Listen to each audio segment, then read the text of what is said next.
Did Vinayak Damodar Savarkar really beg the British for mercy? Or were his prison letters part of a calculated political strategy?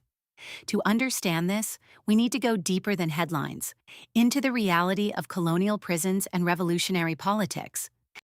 Savarkar was not an ordinary political activist. He was a radical nationalist revolutionary linked to organizations like Abhinav Bharat and was accused in revolutionary activities including the Nasik assassination case, 1909. In 1910, he was arrested by the British in London and brought to India. After trial, he was sentenced to 2 life imprisonments, totaling 50 years, and transported to the Cellular Jail in the Andaman Islands. The Cellular Jail, often called Kala Pani, was designed to break prisoners mentally and physically.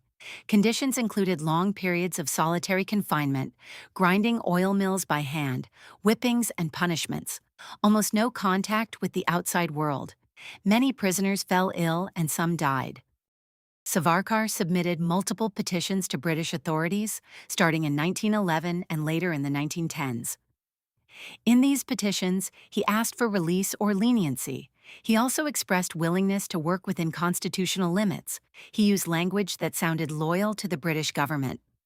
One controversial line suggested he would remain faithful if released. These documents are preserved in colonial records and remain central to debates about his legacy. Critics argue these petitions show compromise, even submission, and question his commitment to revolutionary resistance.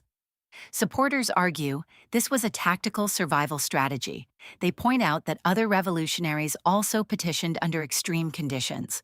Some historians also note that such petitions were sometimes written in a language expected by colonial authorities. Savarkar was gradually released and moved from Andaman to Indian prisons. Finally, Savarkar was released in the 1920s under strict conditions after serving over a decade in British prison. He was restricted from political activity for years and later became associated with Hindutva ideology and Hindu Mahasabha politics. So, how should we view these mercy petitions? As surrender, as strategy, or as survival under extreme repression? History rarely gives simple answers. Understanding it requires looking at context, conditions, and multiple perspectives, not just one narrative.